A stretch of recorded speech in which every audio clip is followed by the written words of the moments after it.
All right, welcome to everybody. It's a pleasure to see so many colleagues and students here today. Actually, we tried to book a very huge auditorium more than a year ago. It was not possible. So you are the lucky ones. There are people waiting outside on the waiting list. But welcome everybody, and a special warm welcome to you, Hartmut Rosa. It's a pleasure that you come to Aalborg and be with us today, and we look very much forward to your lecture. I will give you a little bit more formal introduction, and as you probably know, all of you, Hartmut Rosa is a well-known sociologist from the Friedrich Schiller University in Jena in Germany. And he's also a director of the Max Weber Center for Advanced Cultural and Social Studies at the University of Erfurt.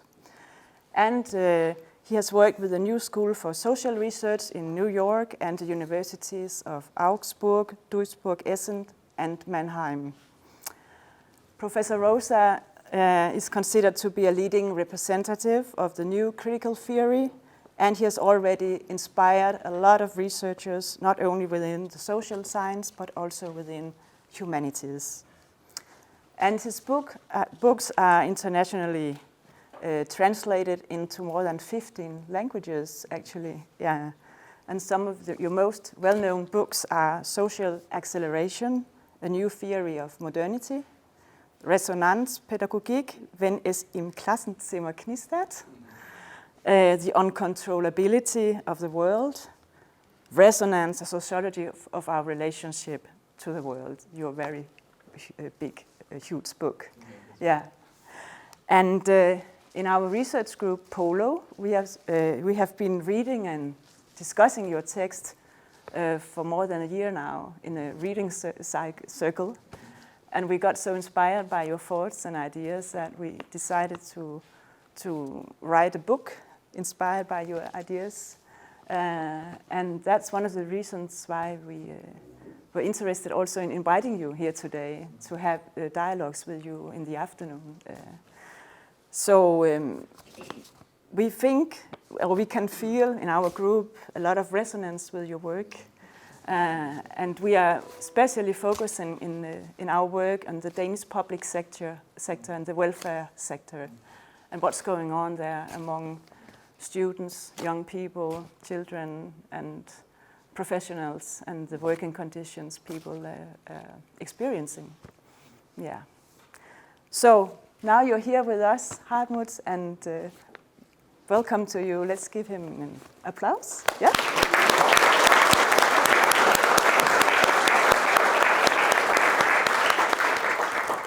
Thank you very much, Lone Hersted, for this kind introduction, and to you and Søren Freeman also for and the department for the invitation. I'm really happy to be here. I was in Denmark a few times already, and I have to say I always liked it.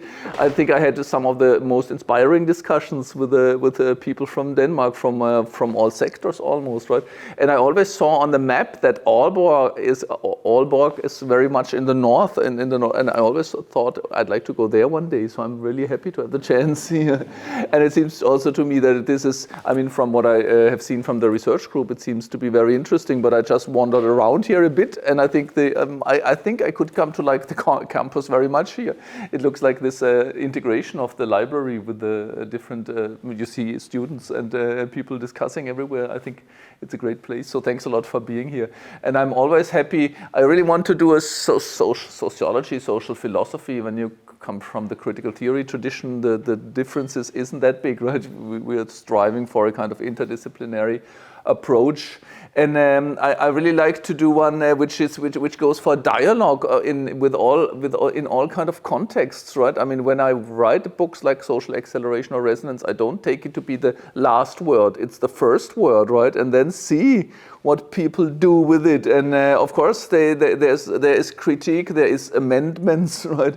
And things which I forgot. So I think let's work collectively and create something what I call a best account. I mean, this term best account isn't even my term. It comes from Charles Taylor. I took it from Charles Taylor, who says what we can do as social philosophers, however you call it, right, is not. I was never happy with the idea that I create knowledge or that we create knowledge. In my view, it's not knowledge; it's an interpretation of our situation, of the predicament we are in, right? And the best account is the best possible account of the world we live in, of the social situation, the historical condition we are in now. And such an account can never be a monologue, right? I think it has to be kind of dialogical, right? So working on an interpretation of where we are. And I think such interpretations are not a kind of luxury thing which intellectuals can do, right? I think all society, this is something I also got from Charles Taylor, right? Interpretation is not something, it's not that you have a social reality and then you interpret it, right? But social reality itself is constituted by interpretation, right? You know this idea of double hermeneutics, right? We interpret something which is already an interpretation. So changing the best account or the interpretation means also changing social reality, right? So I think it's vital and necessary for every society to have a kind of interpretation of itself. And so since I didn't quite know who you would be, I still don't quite know who you are, right? But I get a sense that it's quite very interdisciplinary with a kind of different backgrounds and interests, right? So I thought, what would be the best way of, or what would be the best thing to present, and I decided to give you the full picture, right? So, so maybe I hope that's interesting for you a bit, because I mean, as I just explained, I try to give and I think that's necessary, kind of give an interpretation of the social, I call it the social formation, you could also call it society, right? We live in nowadays, right? And as you will see in a minute, I have 6 building blocks for this, and this is what I would like. Oh, now I killed it.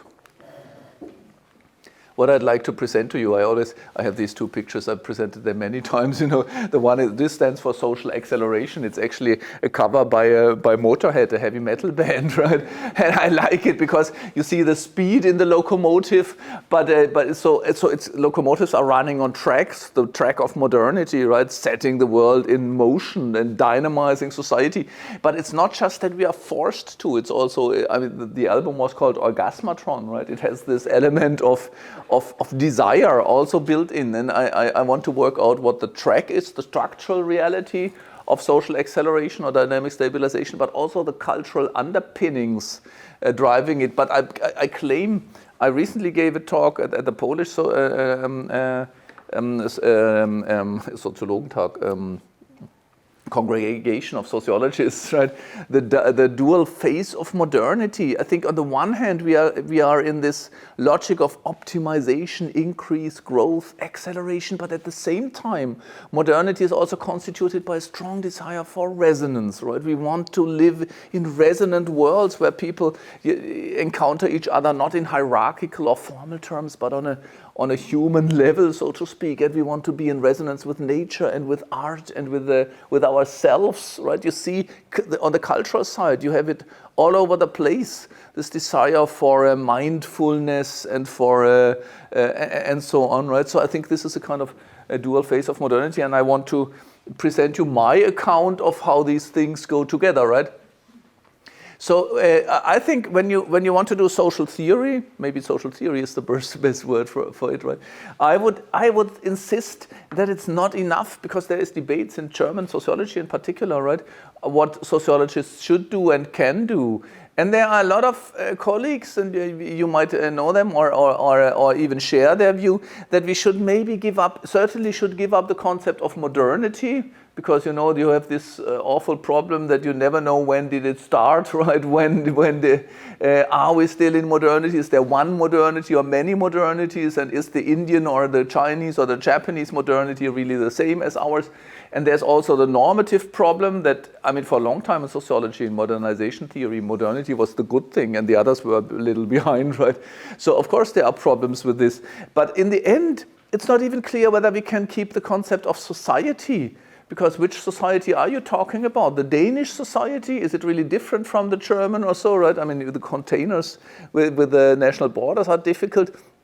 But when you speak of something like Indian society, people will immediately tell you there is no Indian society. There are very different parts, the Muslim community, the Hindu community, but also different languages and so on.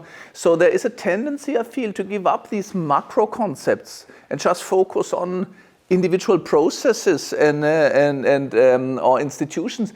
And I think this is not enough, right? I really want to insist that, the interesting thing is how the diverse process you see in our world, right? How they go together. And I believe there's a kind of formational logic, right? Which is kind of defining you could also call it a form of life.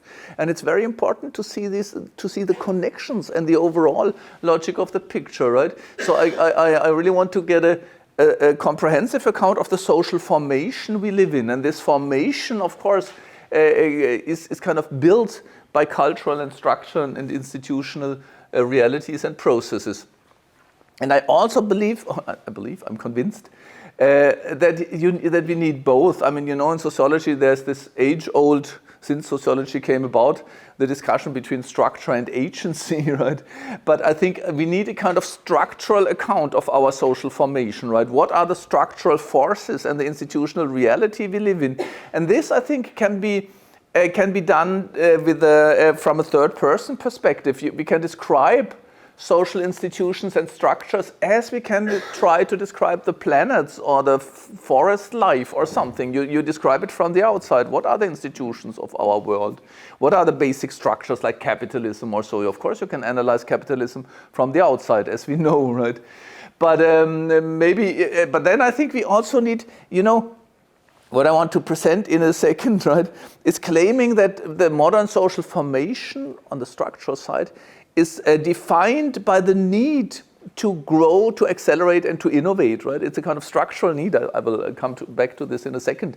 But of course, it's institutions or structures cannot innovate or accelerate. It's the human beings, it's you and me who have to accelerate, to innovate, and to grow. And in order to understand this, we have to go to the cultural side. And when I say cultural side, I mean really moving to the first-person perspective. What are the hopes and the fears, the desires and aspirations driving the structural momentum and the structural processes and reality? So I think we have to understand the institutional structural logic, but also from a phenomenological perspective or from the first person perspective, what are the cultural self-understandings, but particularly the driving forces. I hope, I dream of writing a new book.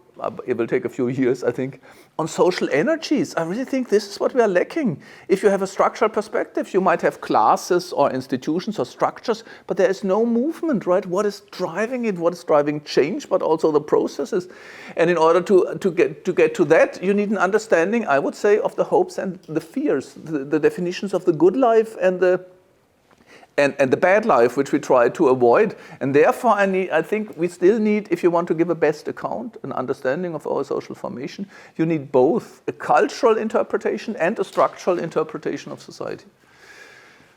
And finally, what I want to do with such an account, this is a bit the Frankfurt School tradition, right? I think I want to do it in a kind of in 3 steps or on 3 levels. One is, at first you need a kind of analysis. What is the structural and the cultural reality we live in? How can I describe it best?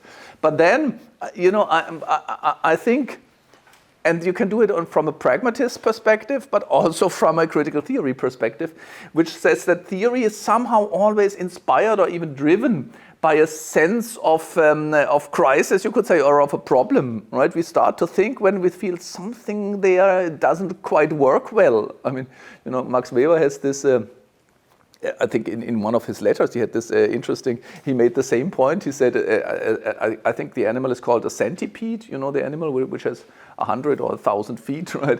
And he says this animal doesn't think about which foot goes after which one, right? Which one should move first. He just moves, right? Unless one of the legs is somehow hurt or broken, right? Then he starts to think, oh, how should I do it, right? And I think this is exactly how theory starts, from the sense something is wrong here, right? And this is what I call the diagnosis. I believe social theory is always inspired and should go together with a critique of social conditions definitions. And I want to do this on 2 levels too, right? What is the problem structurally, from a structural perspective, third-person perspective, and what is the problem from a first-person perspective? And then this last thing, of course, is quite problematic for 2 reasons. One is, I think we should also go, and I will try to do it, to go the third step, coming up with an idea or a suggestion where we could move. You know, when I say, I believe human beings, human societies are always also living on self-interpretation, and this self-interpretation always includes and should include a sense of where we want to go or where we want to move, right? It has a kind of historical sense. So I think in a best account there should be some idea about how to, it's not easy solutions, it's not social technology, how to fix a problem, right? But I believe from the analysis, this is our reality, and from the diagnosis, here is the problem. There should develop a sense of where we could go or should go or possibly go. It's only a suggestion. So I want to take this step too. I mean, you know, I have a lot of students who are strongly addicted to or adhering to Adorno. And they always criticize me for being too positive, right? Coming up with a concept like resonance is something Adorno certainly would not have done, right? Adorno is pure negativity. Let's say no to the... But I always, you know, my counter-argument is that this, if you take this strategy and you only concentrate on negating, denying the reality, then it's the safest way to not change anything. I feel that these Adornites, you know, I mean, they waste their energy on criticizing other people who are very close to them on the left, right? And they come up with some ideas. Let's, for example, something like unconditional basic income or so, basic income. So, and they waste their whole energy to say, well, even this is capitalist in the end or so, right? So by this strategy, you can be absolutely sure that nothing will ever change. So whatever. So, but whether we should call it therapy, of course, that's that's a problem too. I don't insist on the term because this has this conception of health also, right? That's not what I mean. Just having it. So I should actually use therapy in quotation mark. So, but what I want to present to you then, from my idea of what a best account should look like, we need 6 building blocks, right? We need an analysis. What is the institutional and the structural and the cultural reality? We need a diagnosis. Where is the problem? And we need an idea. And I think the idea should, of course, not fall from the sky, but should develop out of the other 2 building blocks, right? So how could it be different? So, so in the next hour or so, I'm surprised that you have so long lectures. I think no one can listen for more than an hour, but okay. I will go for about an hour and present you these 6 building blocks. So let's start. So I think that's basically what I did in social acceleration. I think I've changed at least terminology a bit, not so much the substance, but now I prefer the term dynamic stabilization. My claim is, here it comes, that you can identify a modern society, and you know this modern society, this definition, I believe, is norm-free, right? It's not a normative definition, I claim, because I think when you define modernity like this, then you immediately see that it's not necessarily a good thing or something every society should achieve or go to. Rather, it's the problem, right? And I believe you can use this for Indian and Chinese and Japanese and Latin American and South African modernity, right? So it's kind of, we can debate it, right? But my definition of modernity is this: a society can be called modern when its mode of stabilization is dynamic, and this means that it systematically requires material growth, technological acceleration, and cultural innovation in order to reproduce its structure and to maintain the institutional status quo. That was basically the point I tried to make in the social acceleration book. And it might sound technical to you, but I think the idea is very easy. And we see it in our everyday life. This is our reality in society, in the welfare systems, in universities, in schools, and wherever it is. We have to increase in order to stay where we are. Right? I mean, I think it was Ulrich Beck who came up with this, which I like a lot, with this image of downward escalators, right? You somehow stand, whenever you stand still as a person, right, you say, I worked so hard now, let's take a little time, right? Then you're already going back, right? You're kind of falling down, and you see it kind of on a day-to-day basis with your email account, right? You answer all the emails. I'm done. And then after half an hour or 10 minutes, you see, oh, there are already 4 new ones. And if you wait for 2 weeks, there are hundreds of new emails, right? But it's the same with something, it's the same on all levels, right? You say, I've published a lot of books, now I'm happy. But then you realize after 3 or 4 months, you start, oh, I should publish again, right? Otherwise I have nothing for next year or so. And it's the same with university, the technology is of course a prime example for this, right? You buy the newest equipment. I always do this. I buy the newest and the best and the fastest computer, just hoping that it will stay for a few years, right? But as soon as you set it up at home, it will tell you that your virus protection is not up to date and your software isn't up to date and so on, right? So we are always on downward escalators with no matter what part of life, right? But speaking on a macro level, we need growth.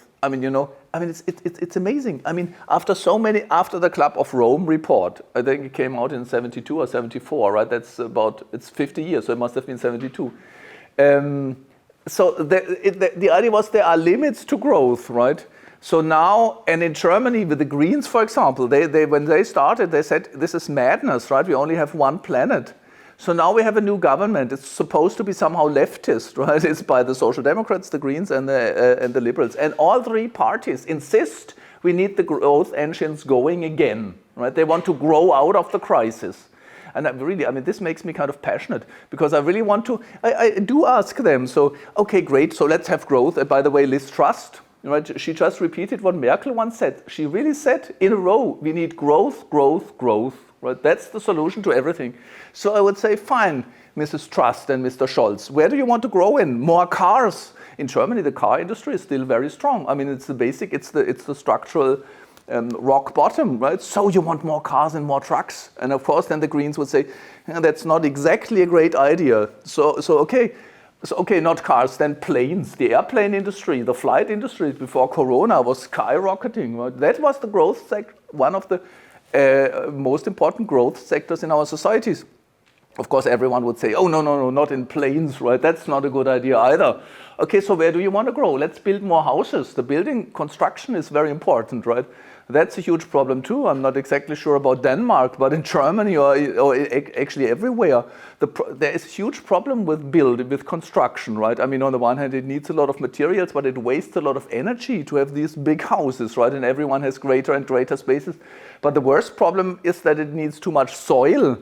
So everyone which is in his sane mind would say, no, not in the construction industries. So okay, more computers and smartphones, that's a growth sector too. Of course, that's not a good idea either because of the coltan and the other things which are in here and because of the waste we produce. So okay, and the truth is all sectors need to grow. It's really true. If they don't grow, they lose jobs. You see it in Aalborg as elsewhere, right? Every manager in every company, be it construction, be it cars, be it trucks, be it computers, tries to make his company grow. And he or she needs to make it grow, otherwise they will lose market shares and lose jobs and so on. So one possibility would be to produce more food, right? Quite interesting. But the problem is, in the capitalist logic, it needs to be food bought by those who can afford it. But those who can afford it already have the problem that they are obese, right? All over the modern world, we eat too much, not too little. So how do you achieve growth there? Well, you can achieve it, and they do it. They really manipulate food by putting in additional. I'm not sure what the English word is for this, but substances, right, which stop the signal from the stomach to the brain. Normally, when you eat food, right, the stomach will tell the brain, "I'm full, right? I have enough." You can stop that signal, then you keep eating the chips or whatever it is, right? And this is what they do. So I think it's just madness to go for growth, but that's exactly what our politicians do. I'm pretty sure in Denmark it's not different. And why do they do it? Because otherwise you cannot, it's not just the number of jobs. it's the healthcare system, it's the old age pension system, it's the cultural sectors. All of these depend on the revenues, on the tax revenues created, and all of this depends on the growth engines. And you achieve growth through permanent innovation. And by the way, particularly when there is no growth, like in Japan for quite a number of years, for almost 20 years, they didn't really have huge or almost no growth. But if there's no growth, then the pressure to accelerate and innovate is even stronger and higher, right? I mean, we would have to go a bit into economics for this, but let's assume we are in the car industry. As long as markets grow, because, for example, the Chinese buy more and more cars, then you don't necessarily have to have the fastest or the cheapest car, right? Because they buy more and more anyway, so that's good. But let's assume we have a saturated market, right? So the number of cars sold on a worldwide scale is not increasing. Then if you're in a company, you really have to make sure that you are the first to innovate technologically and the fastest and the cheapest, the fastest in production and anywhere, right? So the logic of increase doesn't cease in this system, even if you have no growth, right? Quite to the contrary, if there is no growth, then you, as a company or whatever it is, also even as a university, right? If the number of students go down, for example, right? If there are more and more students coming, then Aalborg University will grow, even if it's not the best in Denmark, right? But if, for example, for demographic reasons, the number of students is going down, then competition gets even harder, right? Then you have to compete with other universities even harder.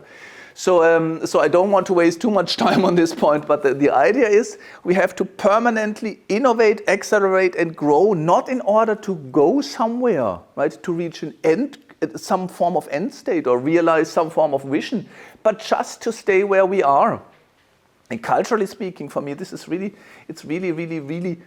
important. I would say this is the defining, maybe the hallmark of our present condition. That when this logic, I think it's defining modernity since the 18th century. I think I have it here. I mean, you see it in the economy, as what I just talked about the economy. You can use the Marxian formula, money, commodity, money, prime, which really means that economic investments are only done when there is a hope of more money, but of some form of profit or so. But for me, it's not the logic of dynamic stabilization. It's not just economic. You even see it in the universities, in the way we deal with knowledge and science, right? This is my own formula. Knowledge, research, more knowledge, right? And I think I really want to discuss this with historians and anthropologists more often. I did recently in Berlin. My claim is, might be wrong, but you have to try, right? My claim is that, of course, all societies, all formations, all cultures have forms of knowledge, right? I mean, we have to have knowledge about how to make a living, but also how to do the cultural life, right? How to do the service for the gods or whatever it is, right? So there's always knowledge, and knowledge is in almost all societies somehow treasured. It's something valuable, so it has to be handed down from one generation to the next, right? So normally there's something like a school or something like the master and the student, right? And the master gives it to the student, but not under all conditions, right? The schole in Greek is the highest place of knowledge, and scholars can have very different forms in different cultures. And very often the knowledge is kind of traced back to the old, to either some holy sources, right, or to the handed down from the ancestors, and you have to be true to this form of knowledge. So the scholar is about preserving and handing down knowledge to the next generation. But modernity is living on the logic of dynamic stabilization. So for us, it's not so much teaching and learning. It's not the school, which is the higher place, right? It's the academia. It's the research center, right? It's research, which is the highest form of dealing with knowledge. The scientist is the epitome of knowledge, and the scientist and the research institution has to promise that they create more knowledge, better knowledge, greater knowledge, new knowledge, right? We'll go to a place where no one ever was, no matter whether it's biology or physics or chemistry or even the social sciences, right? So when I understand that a lot of you are working in research. So you have to apply for money, I assume. That's what we do in Germany all the fucking time. I mean, it's so stupid, the system. We waste all our, even our libido, our energy, what inspires us, no longer for research, but for applications, right? I mean, this is crazy. Okay, but we have to promise that we are very good already. We have a lot of knowledge, right? Believe me. And we will do research to create knowledge, new knowledge, right? Innovation. So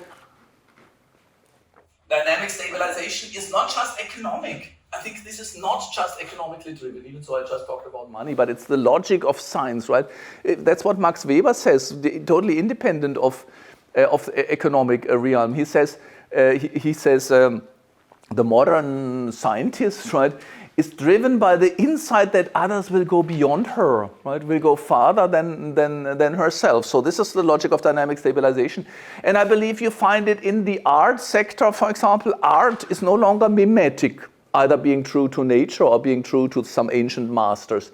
What art defines in modernity is being innovative, being a genius, being original, going to a place where no one was before. And you see dynamic stabilization certainly in politics.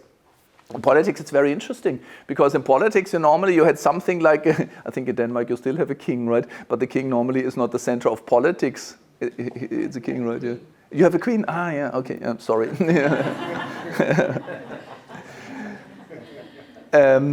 Yes, but she is not the center of politics, because normally you had something like, I don't know, Elizabeth I, and then the second, and then the third, and basically she was reigning as long as she was the queen, right? And afterwards it was just, the placeholder, I mean, from the first to the second, but nothing in the logic of the political governance really changed. And in modern democracies, there are elections every 4 years or so, right? Every 4 years you have to be kind of re-empowered, which is already dynamic stabilization. If you're not re-elected, you're gone. That's dynamic stabilization. And for a long time I thought, well, the problem is the prime, right? In politics you don't have a prime. Yes, it's true, it's dynamic, but it lacks this logic of increase.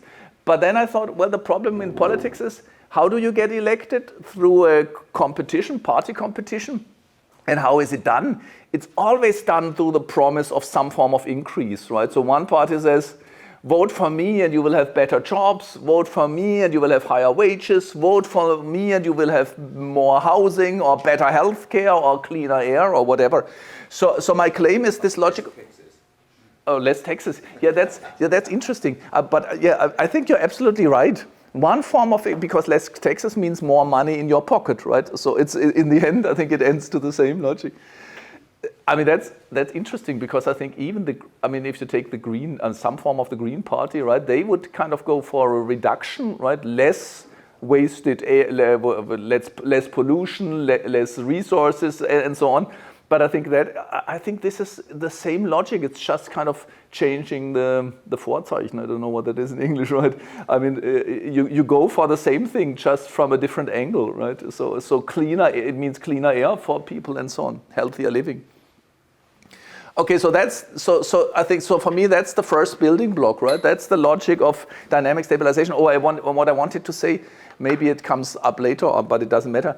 I think when this logic, you can really see it in a sociological and historical analysis that the change occurred mainly from the 18th century onward, right? In the sciences, in politics, in the arts, in the economy, certainly, right?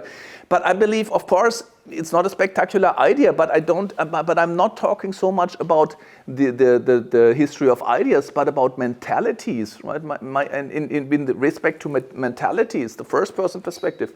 I do think that this logic, of course, was connected with the idea of progress, going somewhere. Increase in all of those realms did carry a huge promise. If we become more efficient, if we achieve growth, there will be no more hunger. There will be no more coldness, right? We will have enough housing, enough for a living, and so on. And with knowledge, right, we will overcome our ignorance. We will know how to live, right, or how to get happy, maybe. And with acceleration, we will overcome the scarcity of time. Finally, we will have enough time to live. So I really believe it did carry a huge promise. And the problem, and you can actually this, you can prove it with the idea which you find since about the 50s or so, empirically, that parents really were motivated always, and from Japan to the USA or Latin America, by the hope that, or by the idea we work as hard as we can for our kids to have a better life, right? They will grow into a better world. That was the promise. And you can see since about, it's pretty much really the year 2000. I mean, I don't believe in Kabbalah, in the mystics of digits, right? But it's just coincidence. Around the year 2000, the figures changed. The majority of parents in the US, in Europe, or it's still different in China for reasons we can discuss, right? But not in Japan. Now parents say we need to work as hard as we can, and we work as hard as we can for our kids to stay where we are, right? To not fall back, to not go down. And I think that we have become burned out on the one hand and angry on the other hand. Right? This is my take on the cultural reality, right? One sector of the population is burning out, at least they feel it, and the other is getting more and more frustrated and angry. And I think the reason for this is that we realize now we have to run faster and faster, not to go forward, to move forward to the better world, but to not fall back. Right? We are no longer running towards the new life, the new society. We are running away from the abyss, from the apocalypse, which is coming from behind, the ecological, the economic, and whatever it is, right? And of course, this changes the social formation, the logic of the social formation to 100%. It makes a huge difference. I think running towards a certain goal, a promised land, is, I'm not sure whether it's natural for human beings, but it's a quite nice condition. But running away from the abyss, which is moving faster and faster every year, is a huge problem. And it's a perverse situation. I always make this point, but I think we have to. I think we have to hammer it into our own brains. You know, the perversity lies in this. If people, let's say in Denmark, right, work really, really, really hard this year, they make a super extra effort, right, for whatever reason, and they achieve 10% growth, let's assume, right? So I would really say the natural way would be so that next year you can relax a bit, right? Because you were really successful this year. But the problem is the more growth you achieve this year, the more difficult it gets next year to achieve the same rate of growth or even 1%, right? I mean, the higher the growth rate is this year, the more difficult it gets to achieve 1% growth next year, right?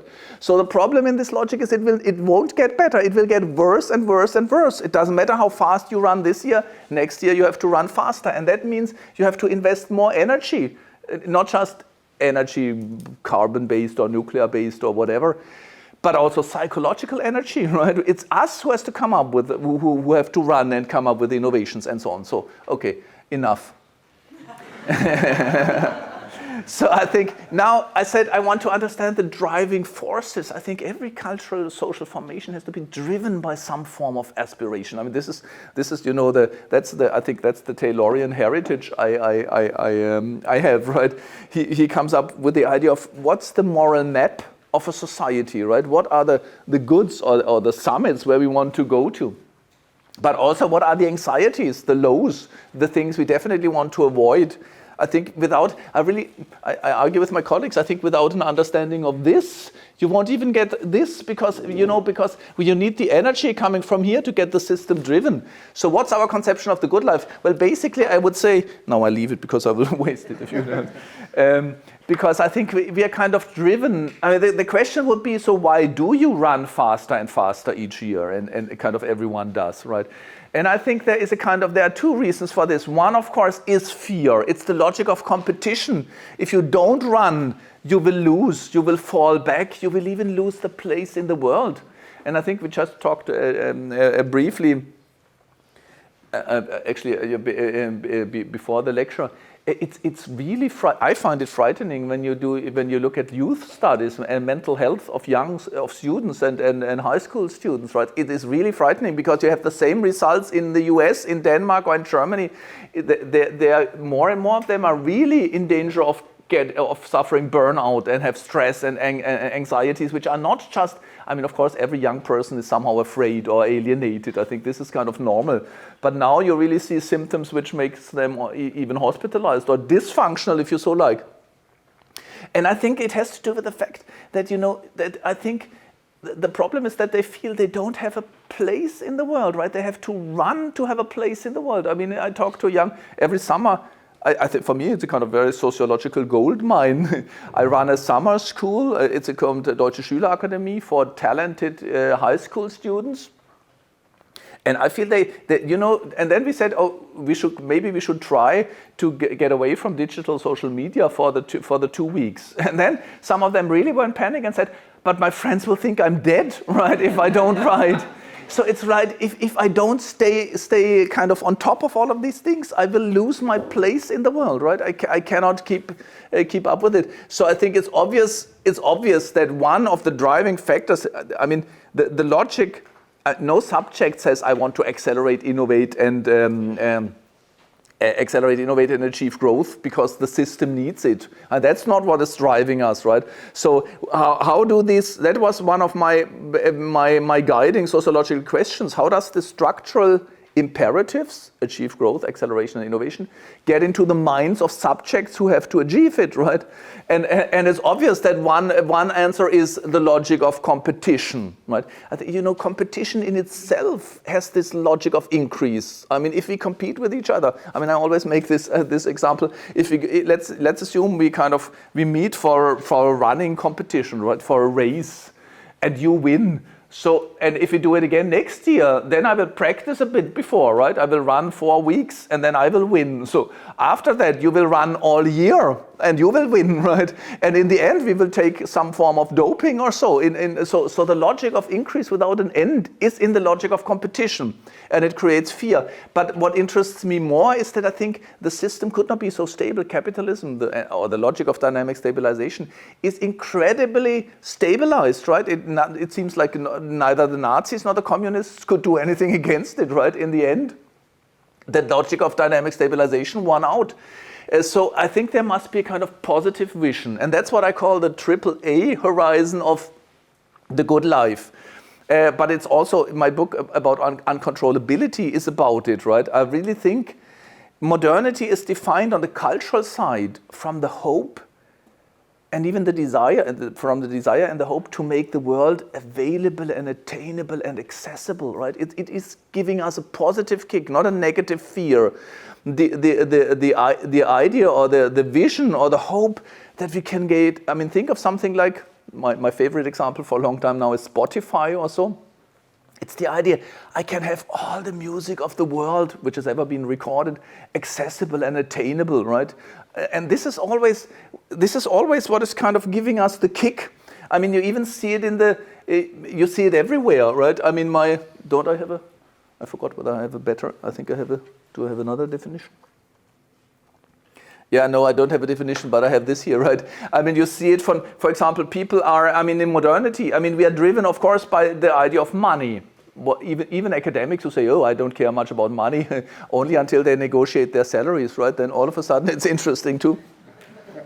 But why is money interesting for modern subjects? Because you can really, on your bank account, you can really, your bank account really tells you the share of the world you have within reach. If you have a lot of money on your bank account, right, then you can fly to Rio de Janeiro or Tokyo. Then you can buy this wonderful apartment or even the villa on the nicest place of Denmark or so, right? And you can buy the expensive watch and the expensive car, the Rolls Royces within reach or so. So money really gives you the horizon of what is available, attainable, and accessible to you.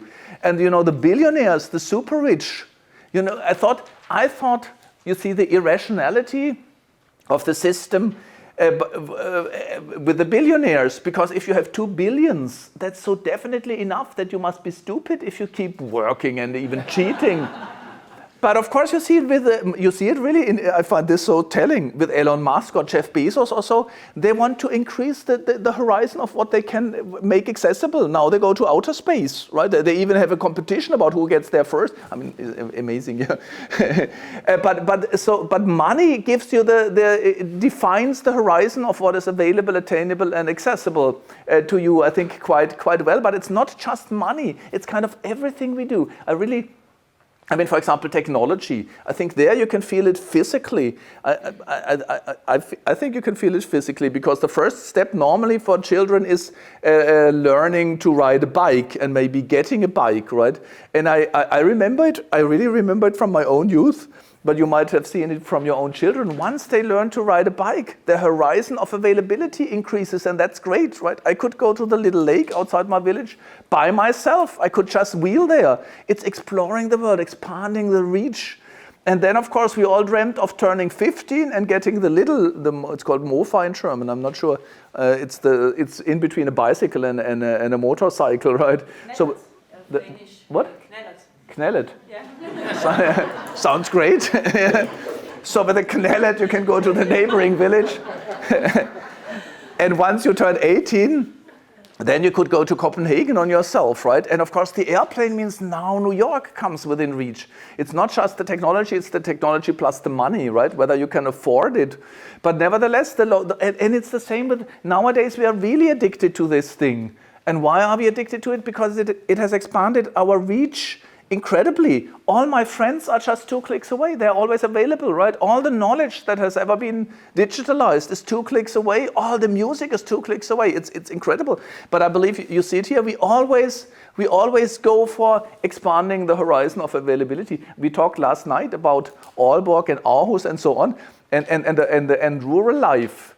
And I think it's the same all over the world. Young people want to go to the city. Right? I come from a small village in the Black Forest, and we suffer a lot. That young children always, once they got their high school diploma, they're away. So I asked them, why don't you want to stay in our village? It's so peaceful and nice. And of course they would say, yes, but in the city I have the world within reach, right? I can go to the museums, to the theaters, to the opera, to the cinema, even if they never go to the museum and the opera. But it's within reach, it's within the horizon of everyday accessibility, right? So obviously we are driven by this logic of increasing the horizon of what we can make available, attainable, and accessible. And I even think, I mean, I wonder what you think, but I try to observe myself, but also the people around me. When do we call something good? Right? You say, oh, that's good. I would really say almost always if someone tells you that he has increased his or her reach. Right? Someone says, oh, I will earn more money. Oh, that's good. Congratulations. Why? Increasing the reach. Or someone says, oh, we get faster internet in our village. Oh, that's wonderful. Why? Because it's always this logic. Good is something that increases the horizon of, and even if someone says, I get a high school diploma, right? Why is it great to have a high school diploma? Because it opens up the whole world of the universities and a whole number of jobs, right? It's always this logic. Even if the kid wants to become a gardener, so the high school diploma might still be, no, it's not necessary for this, right? But you would say, it's still good. Why? It gives you the possibilities later on to do something else, right? So I really believe we are driven by this logic of increasing the horizon of availability, attainability, and accessibility, but also, it's not exactly the same idea, but it goes together with it. Making the world controllable, right? I mean, trying to get control over the segments of the world is of prime importance for modernity. Everything we do is kind of this logic of, I mean, in German actually I don't talk about controllability. I'm not sure how they did it in Danish, but I think they also went for controllability. But in German I use the term Verfügbarkeit or Unverfügbarkeit, right? And this is basically this idea of the AAA horizon, but it also includes the idea of making the world controllable, predictable, and available, and so on. Oh, was there something?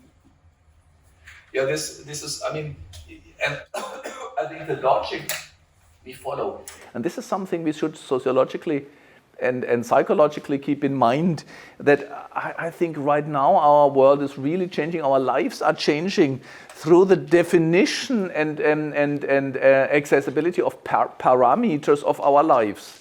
I mean, this I think it's really important, because we believe, playing the game, the structural game and the cultural game, we do it by defining parameters of our lives. We do it on all levels. For example, body parameters, right? I mean, of course, measuring the blood pressure is not new, but measuring it every day is completely new, right? So it's a parameter which you measure, and try to control, right? And now we also measure the number of steps we take, right? I think yesterday or the day before yesterday, someone told me, someone told me it was my organ teacher. I decided my organ playing is not good enough, so I take some lessons. And he said he was at a group of organ players, right? And the colleagues declared him somehow not normal because he doesn't know how many steps he does per day, right? So that's now a new parameter. And actually I didn't know, I think I would never have downloaded it because theoretically I'm totally against it. But of course I found out. But practically the thing does it itself. And once I found out, I really became addicted to it. Kind of every day I want to know how many steps. I think it has to do with the fact that you experience self-efficacy, right? Even if the day was really bad, everything went wrong, I can still do my 10,000 steps, right?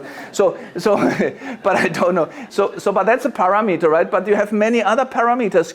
Weighing your weight every day, right, is the third parameter. But there are many others now. The smartwatches tell you 100 other things, right? How many calories your intake is, how many calories your output is, or how many you burned, and the level of melatonin and serotonin and I don't know, insulin and all the other things. Now, and this is only body related, right? But we do the same in the social world, right? How many followers do you have? How many friends do you have? How many likes did you get? How many shares and so on? Or in our academic world, right? We have this. What's your publication rate, your impact factor, your third-party money, your evaluation with the students, and so on. So the thing is, it's always the same logic. You define a parameter, you make it visible, right? So the number of steps is 8,000. And then once this thing is visible, it's kind of inevitable you compare. Oh, what's your number of steps? What's your number of steps? And then they also define a kind of normality, right? It would be good to have 10,000 steps per day. And now the thing is, so my claim is it's always making it visible, comparable, and manipulable, right? You can work on the parameters. This is a very tricky thing, but okay. But you make it manipulable, right? So I think we compare it in two ways. One is I compare it to your achievements on the impact factor or whatever it is. And I compare it to my past performance. How did I do last year or 2 years before? And of course, it's always bad if you have a parameter going like this. Except it's the weight or so, then it's quite nice. You compare it in two ways, and then I think you gradually, without being fully aware of it, we come to define the good life as optimizing the parameters, right? There are thousands of parameters which you can optimize a bit, right? Improve a little. And if the parameter goes up, we somehow feel satisfied. We feel like we're doing a good thing. The problem with it is that there is, I think there are two problems with, I call it parametric optimization, right? One problem is it's never enough, right? There is no logical end state to this. You can always work on it, and you will always have someone who is better than you are, right? That's one problem, but the other problem is that these parameters do not add up to a form of life, to a vision of the good life, really, right? You cannot optimize them all anyway, but optimizing them probably would not even be the good life, right? So I think, so there's a problem in this, which I haven't even completely thought through. Maybe you have much better ideas than I do. Okay, so that was the second. So far I think that's my account of what is our institutional reality, dynamic stabilization. We have to run faster and faster to stay where we are. What is giving us the energy? The AAA horizon, or the definition of the good life, right? Increasing the horizon of what is available. What's wrong with it? Third step. Well, this is what I call the logic of desynchronization. That is directly coming from the acceleration book, right? That basically, you can define it, you see it here, not all spheres of social life or of natural life can be accelerated at the same pace. Faster system or faster groups systematically put pressure on the slower ones and risk desynchronization. We can just take this up in the discussion later on, but the logic I think is clear, right? It's dynamizing the world is basically modernity, but not everything can be dynamized to the same extent, and sometimes dynamizing things means changing or even destroying them, right? So you might have slower forms of life or faster forms of life, or slower groups and faster groups. By the way, I think, we always talk about inequality, which is of course important, right? And I think it's increasing. But we always focus on on economic capital, so to speak, right? On that different. I mean, you have people like Elon Musk or Jeff Bezos who have billions and billions and billions, and you have others who have absolutely nothing or even are indebted. So I think. The material inequality is higher than it has ever been before in the world, right? Because you just didn't have something like billionaires who could even fly to outer space. But we still have people who have absolutely nothing. But I think that, when you think of it in Bourdieuian terms, and I like Bourdieu a lot, we also, I believe, or I fear, I'm afraid, that we see the same difference with cultural capital and social capital and even embodied capital, right? I mean, because I see this with my highly talented high school kids in summer, right? They're really incredible. They speak 5 languages and 6 instruments. And I mean, by the way, it's not an easy life either, right? I mean, they have a lot of problems and insecurities and a lot of psychological and even mental problems. But nevertheless, the capacity to appropriate the world culturally, I think, is also kind of is the distance between the high achievers and the low achievers might be growing there too. And it's certainly growing in social capital, right? The capacity and the network you can put in your service, or I'd almost say, right? So social capital is increasing, and also bodily capital, how you deal with your body, how you encounter your body. So I think when we look at when we look at social inequality, we should not just think about money, but also about social capital, cultural capital, and body capital, so to speak. Because I think even in terms of inequality, there is a difference between the anywheres, right, the super fast, and those who do not have the capacity to keep up with this logic of dynamic stabilization. But basically, my idea is that the 4 big crises I see. I mean, I did not think of the war at that time. I'm not sure whether war is desynchronization. I haven't thought about it. I think war is another pathology. But when you look at the other 4 crises we have, you can really see I would say they are the crisis of desynchronization. I think the worst is the climate crisis, the ecological crisis, right? And there it's, to me, very obvious that this is a crisis of desynchronization, right? Nature is just too slow for what we do in our social formation, right? We use up resources at a pace which is too fast for nature to regrow, and we pollute it at a pace which is too fast for nature to deal with it. I mean, here my example is that cutting down trees is not something human beings invented. The beaver, the animal, did it for millions of years, or I'm not sure how old the beaver is, but probably millions of years. But the animal didn't do it at a pace which was so fast that the forests couldn't regrow, right? But we do it, right? We do it at a pace which is so fast that the forest cannot regrow. And we do the same with fishing the oceans at a pace too fast for the oceans to regrow. And even, no one discusses it with me. I don't know why. But I think the climate problem really is literally an acceleration problem, right? Because heating up something, like namely the atmosphere, layers of the atmosphere, means making the molecules go faster, right? Heat is an increase in speed. And the increase in speed in the atmosphere is a consequence of the high speed of economic and technological turnaround in the level of human beings, right? So I really think the eco-crisis is a crisis of desynchronization.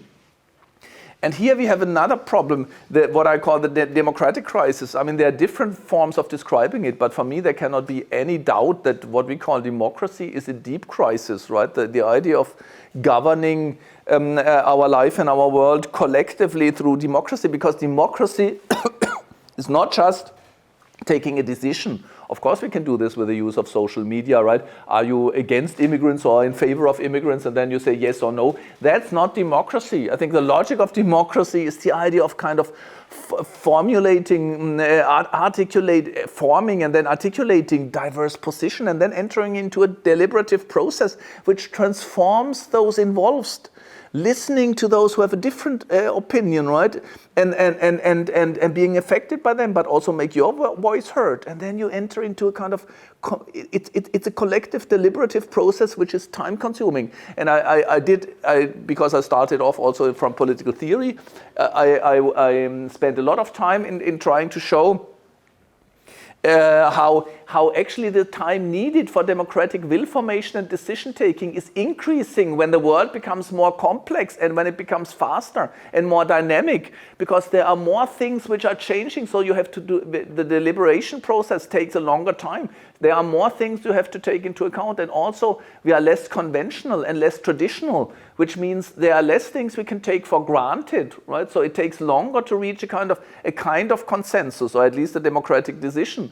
And also some of our decisions have more long-term consequences. Like when you decide that you go for genetic engineering, it might have non-reversible consequences, right? So it actually takes you longer to come up to a rational decision. So, but while we need more time to do democracy properly, we have less, because of the higher speed of the markets and the media, for example, right, and the whole political process. So there is political desynchronization with the drastic or dramatic consequences in many aspects. I think the state of the world, politically speaking, I find this really kind of frightening. It seems to me that and Michael Bruter from the London School of Economics has actually empirical evidence for this. He says what has changed is political culture in countries. And I think he has 27 countries, and he found it for each and every one of them. That what has changed is that political opponents, those who come from different political parties, right, no longer perceive of each other as having different political views, but as kind of mortal enemies. Maybe not mortal enemies, but as idiots, right? I mean, he says that they find those who have a different political opinion nauseating and hateable, right? And you see it in the United States. I mean, obviously, of course, the liberals hate Trump and the Republicans, right? But the Republicans, I think they started it, but it doesn't matter, right? They hate the liberals and those to the left. I mean, up to the point where they're ready to kill each other. And it was similar in Britain. The Brexiteers and the Remainers, they hated each other, right? And when you look to Germany, those who were in favor of vaccination and those who are against vaccination, they hated each other. And it seems to me now that it doesn't matter what the topic is. More weapons to the Ukraine or less weapons to the Ukraine, right? Those who have a different opinion. The problem is not just hatred. The problem is that you think of the opponent as not being a rational human being, not even worthy of discourse, right? We don't need to talk to those. I mean, I think even on the left, right, there's the feeling we should no longer talk to those who are against vaccinations, for example, also, right? So that's the end of democracy, right? Or it could be. It's a crisis of democracy. Right? And then I believe even in the economy, you have the problem, you really have a huge problem. I mean, I think inflation has to do with this right now, right? That of course the financial markets, you can speed them up indefinitely, right? I mean, they really now, they try to realize the money prime within fractions of seconds, right? Where you can trade stocks or currencies, right? So the financial markets can be sped up almost to the speed of light, and this is how they deal. But the real economy will inevitably take time-consuming. Right? To build a house and to use a house is a time-consuming thing. By the way, it's the same with books. Right? I mean, the interesting question really there is for me: when did you consume a book? Is it enough to buy it? You can do this within fractions of seconds, right? It's a one-click logic with Amazon. Or did you only consume it when you read it, right? And if I think consumption is reading or listening to the music you bought, and not just clicking on the buying, and that's time consuming. The production as is the consumption, and there's desynchronization there. But the worst form of this, or one. Maybe the worst, I'm not sure, they are all bad. Right? But the final form of desynchronization is what I call the psycho-crisis, so to speak. We talked about it briefly already. In former times, even Georg Simmel speaks about the soul. Right? Sociologists don't know a soul, but a psychic fabric or so, right? And maybe this cannot be speeding up indefinitely, right? I mean, maybe there's a kind of speed limit to how much you can take. And then not just how much you can take with changing yourself, but also with kind of staying in an environment which changes in many aspects all the time, right? We can talk about it for hours, but believe the burnout crisis is a consequence of our psychic fabric being too slow. And there might be other factors, like, for example, intergenerational transmission of knowledge might be time consuming too. Maybe learning, socializing is a time consuming process which you cannot speed up indefinitely. So what's wrong on the institutional side? It's desynchronization. And on the psychological side, what I was just talking about, I will need 1.5 hours, sorry, in total, is what I claim it leads to alienation, right? And alienation is now that it's the psychological side, the cultural side, right? Here I said we hope that we make all of the world available, attainable, and accessible. And alienation is for me a state where you realize that even the things you have made available, attainable, and accessible, somehow you cannot properly appropriate, right? Make your own, relate to it, right? So alienation for me is a state of affairs when you might realize, yes, I have a lot of money, I have a lot of friends, maybe on Facebook, but maybe not just on Facebook or elsewhere, right?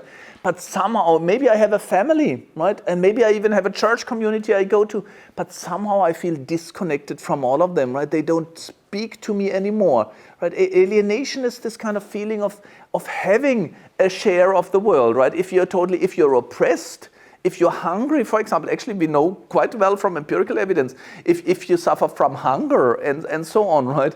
That's very different. That's not burnout, right? I mean, if you have a real problem to deal with, then the enemy, so to speak, is without, you somehow have to find the resources also.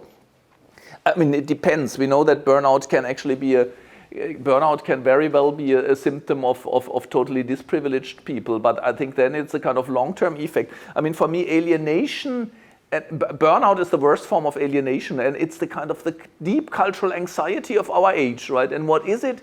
It is a state of affairs where you have the things available, but you no longer connect to them. I mean, Spotify is my favorite example here, right? Yes, I know I have 70 million, or I think it's now 100 million titles of music, but I don't feel any kind of desire to click on any one of them. They don't speak to me at all. And I have in my address book, I have, 200 addresses, but it feels like none of them is now really what I need, right? So let's look at the definition. Alienation for me defines a mode of being in the world or being to the world, speaking with Merleau-Ponty, in which there is no kind of internal or vibrant relationship to what, I mean, the world is for me, the world is everything you can encounter or experience, right? So the world is within reach, and it's instrumentally and causally connected, right? Of course, there are interactions and causal connections, right? But it doesn't. But it seems to be dead, silent, and non-responsive, or silent and gray. I mean, people who are in a burnout, right? They actually, even literally, their color perception changes. I find this amazing, right? They perceive the world as grayish, right? And it's this, and they will tell you that everything out there seems to be distant and cold and gray and silent and not talking. And they have the same feeling of themselves. I don't feel myself, right? Even inside, I'm kind of dead and deaf, right? And what I find interesting as a sociologist is not just the number of diagnosed burnout cases, right? Then you can actually discuss whether it's a diagnostic artifact or a real condition. But the fact that kind of everyone, I find it frightening. That kind of, people who are perfectly sane from all you can tell from the outside, they're all afraid that they might suffer burnout. I mean, the same organ teacher told me that he's in church communities, and he said the interesting thing is whenever he meets his colleagues or so, it seems like a competition about who is closest to burnout, right? And even in my car, where I get my car repaired, they said, they are suffering because half of their workers are, not half of them, but quite a huge number of them is now kind of diagnosed with burnout. But so I'm not so much concerned with the diagnosis, but with the fact that it seems to be the huge cultural anxiety, right? That we move into a world where we are burning out. And as I say, for me, burnout is the state where you feel you are no longer connected. You lose the vibrant thread to the world, right? The internal relationship. And I think this comes from the fact that the dominant mode of being into the world is a mode of aggression. And this comes with the logic of dynamic stabilization. You see it on the macro level world where we burn up the atmosphere, right? For example, we are aggressive towards each other in political sphere, and we are burning out from the inside. And I mean, you know, and this is how I will come to the. I will come back to alienation in a second when I talk about the solutions, and I'm now talking about the solutions, right? So, or maybe I make one more try. I think I was much better on alienation at other times. So let me try again, right? My claim is that we are driven by the cultural aspiration to making the world available, attainable, accessible, controllable, right? But if this program fails on two counts. One failure is that we don't make the world controllable. It becomes more and more uncontrollable, right? And this I find really interesting. I talk only when I wrote the book. I all of a sudden realized I need another chapter which I had not foreseen. It's called the return of uncontrollability as a monster, right? And because I realized, but the world isn't controllable, right? I mean, for example, we have, my favorite example there was nuclear fission, right? We have the capacity to split the atom. And when Oppenheimer and his colleagues achieved that, they really felt it's this sense of self-efficacy. Now we have become almost godlike, right? We can reach matter from the inside. But of course, this created a monster in the form of nuclear devastation, right? And I think this is true with everything about nature. We have come to control nature more and more and more. We dominate it, but now it comes monstrously back in the form of climate crisis and other things, right? And I have two more examples, right? I believe even in our everyday lives, we are there is the promise of omnipotence, you know, with the remote control. I mean, you know, in a smart home or maybe in a smart university, I'm almost omnipotent. I have the world really literally within click reach. I can make it totally bright light. I can make it dark night. I can make it very hot, and I can make it totally cold, and I can play loud heavy metal music to you, and I can make it totally silent. So I'm kind of omnipotent. I control my environment, but only until something goes wrong, right? Even if the battery is empty, that might be enough. I got locked into my own car, right? I couldn't get out of it, no way. So all of a sudden you feel totally powerless, right? I cannot turn off the heating, right? I cannot open the window or not close it or so. So my take is really, we get into a condition where we always shift between the promise of omnipotence and the experience of totally powerlessness, right? Whether it's climate crisis or remote control, and it's even true in politics, I claim. Because you know the promise of democracy and popular sovereignty is that all political force, all the power should be in the hand of the people, so we are omnipotent. Right? That's really the promise. No God, no church should tell us how to live. We are omnipotent. But people always make the experience that we are kind of powerless in the face of the international markets and so on. So, and it's the same with the financial markets. No one can control or even predict financial markets anymore. So number one is that the world becomes monstrously uncontrollable. And COVID, of course, and even now there's war back and COVID is back. I mean, you know, those are the age-old plagues hunting human beings, right? The plague and the war, and we can't do anything about it. So we're utterly powerless. So our program has failed. Even so we run faster and faster each year, we still can't control life. So that's one failure. We create monstrous uncontrollability. The other failure is that, what I said, even the things we control somehow don't seem to be touching us, speaking to us, answering us. And this will lead us to the last step. So how can we get out of it? Well, if dynamic stabilization is the problem, then we obviously need another form of stabilizing society, of running society. And this means not a static society. I think you need to try to freeze society, because obviously the opposite of dynamic stabilization would be a kind of static form of society. I think this is totally impossible, right? No society ever has been it. Life means change and transformation. But I dream of a kind of adaptive stabilization. And adaptive doesn't mean necessarily adapting from the present state, but it means that, I have a definition here. Hello? Monstrous uncontrollability. Oh, here it is.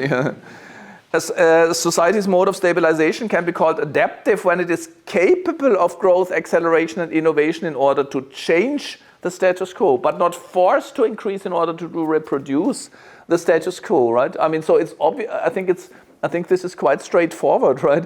I mean, if there is good reasons of any sort, for example, if you're hungry, or if the people are hungry, then of course you need growth in the manufacturing of bread.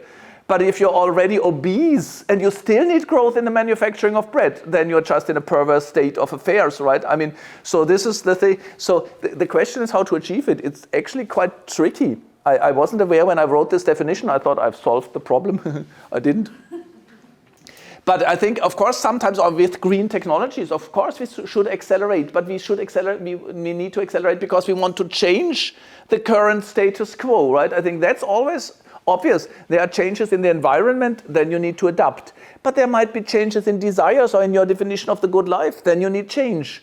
But that you need to increase, accelerate, and innovate just to keep things as it is. That's the problematic state of affairs. The problem with this definition is that economists tell you, well, if you want to be capable of growing, accelerating, and innovating, then you might need the structures which are capable of producing growth, acceleration, and innovation. And then they think this only works with capitalism. I hope not. Because it's obviously for me that the logic of particularly financially driven capitalism, I mean, this has the logic of increase built into its very institutional logic. So I think we should go for another institutional form of providing for the welfare state and for the economy. I'm still a fan of unconditional basic income because it would take out, if fear is one of the propelling energy sources, right?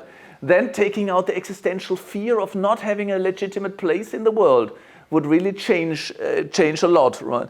So, but basically we would need an economic revolution in the sense, I believe, I'm not totally against markets and competition because markets are a very good instrument for allocation, right? I mean, I think that, and competition can be a very good instrument for achieving, releasing and directing short-term energy, but it should be the other way around. The economy should be embedded in a cultural and social logic and not the other way around, right? And we would need political reforms, for example, of welfare policies and even a cultural revolution. And to this cultural revolution I come now because this is how I got actually the resonance. It's the last step, right? We're done soon, right? But I realized I had with my colleagues, we had this post-growth society research center in Jena. And we somehow wanted to analyze the logic of dynamic stabilization and how to move beyond it. And my claim was that it's not just capitalism, it's also our own definition of the good life. Even in, I understand some of you are philosophers, right? Even if you take, or economists, right? Even if you take someone like Martha Nussbaum or Amartya Sen in particular, right? Of course he is very clever and he doesn't go for economic growth and doesn't think life gets better if there is more wealth or so, right? But the capability approach, I think, is still a logic of increase, right? If the capability bundles increase, if you have more options or more realizations, then your life gets better, right? So I really thought the problem is if you think your life gets better, if you have more, if your horizon expands, then the definition of the good life is a kind of cultural driving factor for the logic of dynamic stabilization. So can we think of a definition of the good life which is not itself a propelling factor of growth, acceleration, and increase, and this is how this is one reason how I arrived at the resonance conception. The other is that I really thought of what would be a non-alienated state of affairs. I find this really important. I mean, I really thought I wanted to go back to the older critical theory for whom Adorno, Fromm, Marcuse, and so on. For whom alienation was an important concept, because I thought that, we always discussed in Jena with my colleague Klaus Dörrer and Stefan Lesnich, we kind of we reached an agreement that capitalism or our current situation produces two problems. One is social inequality or exploitation. The other is alienation, right? and the environmental problem on top of it. But let's take these two, alienation and social inequality. And my colleagues always thought, let's deal with a hard problem, social inequality first, then we can do something about alienation. And my conviction was really going back to the older marks of the Paris manuscripts, right? That it's the other way around, right? Social inequality is a consequence of a deep existentialist or existential form of alienation already. So, and then I realized that the problem with the alienation concept was that we didn't have a good idea of what is a non-alienated state of affairs or way of life, right? And so I don't want to go in all the problematic answers. I mean, Marx, even Marx thought it's the true human nature, right, which is non-alienated if you live in accordance with true human nature. But true human nature is a concept almost no one would defend nowadays, right? And I think it's not. So I won't talk about what I think it is not. I will tell you what I think it is, right? So I mean, even in a setting like this, right? Maybe some of you are totally alienated, right? Because by thinking, oh, this kind of. If he's not a sociologist, whatever he tells us, it has nothing to do with what I'm interested in, right? Maybe someone forced you to sit here, right? Then you are kind of, there are two forms of alienation. One is indifference, I'm so bored, right? And then you probably check your email or whatever. The other might even be hostility. I totally dislike this conception, right? It's just confusing people's mind. So I consider these as two forms of alienation. So when alienation is when you ask yourself, what am I doing here? Right? So you can really ask yourself whether you're alienated. When you ask yourself, what am I doing here? If someone forced you, maybe you do it for credit points, right? Then you're not alienated. You might still be bored, but you're not alienated. You get your credit points, right?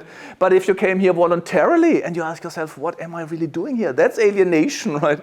And how does it change? My claim is it changes in kind of 4 steps, or not in 4 steps, maybe it's wrong. But my answer would be, you're not alienated when you feel some form of, or some can be minor form of resonance, right? And resonance has 4 elements, right? The first is that you have the feeling, oh, this is somehow interesting. It's really the point of interesting. So something speaks to you. It doesn't necessarily have to be the speaker. It could be some interesting person here, or something in the room, or something coming up in the discussion, right?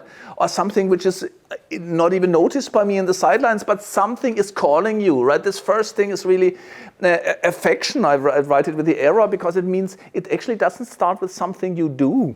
I think modernity always thinks I have to do something, be more mindful, be more relaxed, be more open, be more something, right?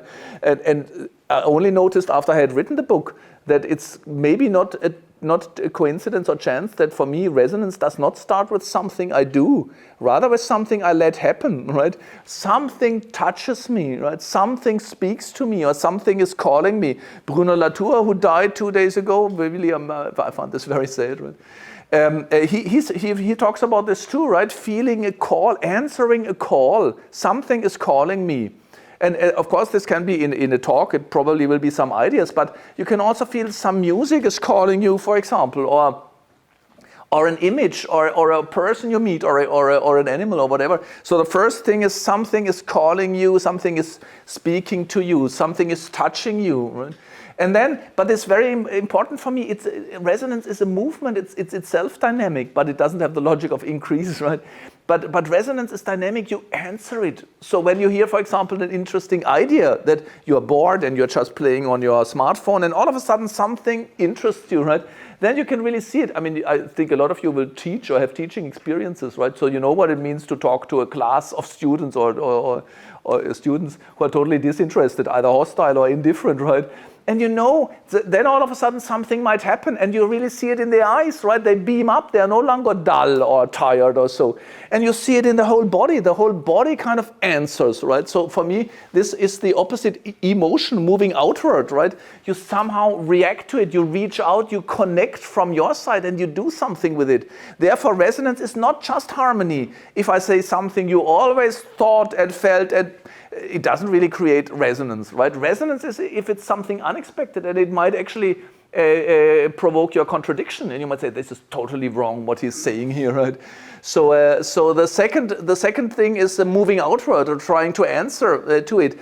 And if this happens, there is a transformation, right? For me, resonance is really always a process of getting in touch. Something is calling me. Could be one piece of music on Spotify or elsewhere. And I do something with it. Something happens within me. It's really interesting when you look at reports of this. You can almost feel it physically. Something is set in motion, right? So there is transformation. It might change your mood. It might change your thinking. It might change your way of being in the world and so on. So the self, at least, is transformed. But And this is where the logic of resonance is at odds with the logic, certainly with the logic of parametric optimization, right? I mean, uncontrollability, as I said in German, I use Unverfügbarkeit, and my favorite translation in English is maybe not uncontrollability, but non-engineerability, right? You cannot fabricate or engineer resonance. Sometimes it happens and sometimes it doesn't. I mean, we can kind of try to create the conditions, like in this library place, right? It should be a condition where you can get in touch with what you read and so on, but maybe it doesn't happen. But what I find even more interesting is it's not just that you cannot engineer resonance, you cannot predict what the outcome of the transformation will be. And you know, this I find most interesting. I think here it gets kind of metaphysical, but I go for it with Hannah Arendt. If we now, and this is why I will end in 2 minutes, right? If we enter into a dialogue, right? I mean, that's the hope you have, and hopefully it will enter. And then maybe if I say what I always say, and you ask what you always ask, no matter who is speaking, right? Then we might still be having a conversation, but it's not resonance, right? But if all of a sudden this process is started, that no one can predict where it will happen and where it will lead us to. It's open-ended, right? And I think this is what Hannah Arendt calls natality. The new can be born in between, right? In the movement. I mean, for me, this is so important. I have it in the last slide, which I will leave away. It takes too long, but I even have it in these two terms here. I'm looking for something which is in between the active and the passive, right? It's not I'm doing it and it's not I'm suffering it, but it's a kind of ongoing process in which I'm involved. The favorite example for this is dancing. Dancing is a kind of resonance interaction. It was a student who, she wrote a really great paper about dancing, and she said it's resonance. It's somehow when, you know, at one time you are leading, if it's a pair dancing, right, to tango, for example, so one person is sending signals, the other is receiving it, and this might change. And then we realized, no, the dance is perfect when you can no longer tell whether you are giving the signal or receiving it. It is as if the dance is dancing, right? It's in the great Yeats poem, who knows the dancer from the dance? And then I realized it's the same with musicians, not just with jazz but in a band improvising. There it's strongest, but it's not just there. But in improvisation and music, they have the same experience. At one time, the keyboard player is leading, then the guitarist, then whoever. And then there is a time where you can no longer tell whether you are sending the signal or receiving it. It's the in-between, the space of natality. And I think, of course, it's the same in a discussion. And I hope even it could be in democracy. But in a discussion, we might, you know, someone says something, someone picks it up, someone comes in with a second idea, the first answers, and so on. So a new idea is born, and you cannot say whether you did it or whether you received it. You are kind of part of it. So this is for me the core of resonance, but the problem is it's against parametric optimization. You cannot say, oh, afterwards we will be higher on that parameter or on the other parameter. So a resonant form of being in the world is different from an optimizing AAA form of being in the world. So we don't really need this. My claim is that, you know, I could do it in 30 seconds. I mean, my claim is that this form of resonance, you could even call it mediopassive way, listening and answering, right? It has a social axis, of course, between people. It has a material axis. You can get in resonance with those things you work with, you live with, right? I mean, I have a doctoral dissertation written on someone saying that between the truck driver and the truck, there's a form of resonance. The truck drivers say you have to listen to the engine, you have to feel it, right? And you feel self-efficacy, the second element.